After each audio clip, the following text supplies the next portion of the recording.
semuanya, selamat datang di pertemuan ke-7 mata kuliah akuntansi dan laporan keuangan.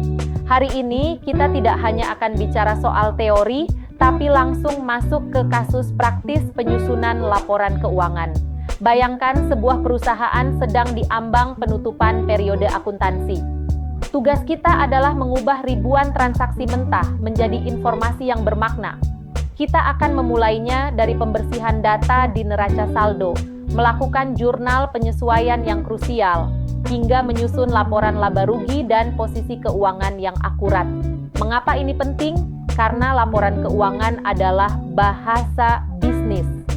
Melalui kasus ini, kita akan belajar bagaimana sebuah angka bisa bercerita tentang kesehatan dan masa depan sebuah perusahaan. Mari kita bedah alurnya satu persatu. Halo rekan-rekan mahasiswa, selamat datang di pertemuan ke-7. Hari ini kita akan membedah 4 pilar utama dalam analisis laporan keuangan melalui sebuah kasus praktis. Pertama, kita akan meninjau laporan neraca untuk melihat potret posisi keuangan perusahaan pada tanggal tertentu. Kedua, kita beralih ke laporan rugi laba guna mengevaluasi kinerja keuangan selama satu periode berjalan. Selanjutnya, kita akan melacak aliran masuk dan keluar dana pada laporan arus kas. Dan sebagai penutup, kita akan melakukan analisis rasio keuangan untuk menilai kesehatan bisnis secara mendalam melalui rasio-rasio utama. Mari kita mulai pembahasan detailnya satu persatu agar Anda siap menyusun laporan yang kredibel. Mari kita bedah materi pertama mengenai laporan neraca atau balance sheet. Anggap saja laporan ini sebagai potret posisi keuangan perusahaan pada titik waktu tertentu. Di dalamnya terdapat 3 komponen kunci. Pertama, aset, yaitu semua kekayaan yang dimiliki perusahaan. Kedua, liabilitas, yang merupakan kewajiban atau utang kepada pihak lain. Dan ketiga, ekuitas, yang merupakan hak bersih pemilik perusahaan. Satu hal yang tidak boleh dilupakan adalah prinsip keseimbangan atau rumus dasar neraca, yaitu aset sama dengan liabilitas ditambah ekuitas. Rumus ini wajib seimbang karena setiap aset yang dimiliki pasti didanai baik melalui utang maupun modal sendiri. Pemahaman ini adalah fondasi utama kita dalam akuntansi. Sekarang, mari kita lihat contoh nyata pada UKM Kopi. Kita per 31 Desember 2024. Di sisi aset, perusahaan memiliki total 150 juta rupiah yang terdiri dari kas 30 juta, piutang 20 juta, persediaan biji kopi 25 juta, serta peralatan sebesar 75 juta rupiah. Sekarang perhatikan sisi pasifanya. Kopi.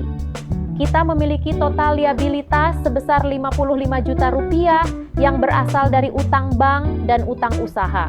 Ditambah dengan modal pemilik sebesar 95 juta, maka total liabilitas dan ekuitas menjadi tepat 150 juta rupiah. Hasilnya seimbang atau balance. Ini membuktikan bahwa seluruh aset kopi kita dibiayai oleh kombinasi utang dan modal pemilik secara akurat. Setelah melihat angka-angkanya, mari kita analisis apa artinya bagi bisnis. Dengan total aset 150 juta rupiah, kopi kita menunjukkan struktur pendanaan yang sehat, di mana 63%-nya berasal dari modal sendiri. Ini berarti perusahaan relatif aman dari risiko utang yang berlebihan. Jika kita lihat aspek likuiditas, aset lancar perusahaan mencapai 75 juta rupiah atau 5 kali lipat dibandingkan utang jangka pendeknya yang hanya 15 juta rupiah. Secara keseluruhan, kesehatan keuangan kopi kita sangat baik. Perusahaan mampu melunasi kewajibannya dengan mudah dan tidak terlalu bergantung pada pinjaman bank, sehingga memiliki fondasi yang kuat untuk terus bertumbuh. Sebagai kesimpulan dari analisis laporan neraca kopi kita, ada 3 poin utama yang bisa kita ambil. Pertama, posisi keuangan perusahaan sangat sehat karena ekuitas sebesar 63% jauh lebih dominan dibandingkan liabilitas yang hanya 37%. Kedua, risiko gagal bayar tergolong kecil karena ketersediaan aset lancar yang sangat mencukupi untuk melunasi utang jangka pendek. Terakhir, besarnya porsi modal pemilik memberikan ruang ekspansi yang aman bagi bisnis untuk berkembang di masa depan. Data ini meyakinkan kita bahwa kopi kita dikelola dengan manajemen keuangan yang sangat baik. Mari kita simpan pemahaman ini sebelum berlanjut ke laporan rugi laba.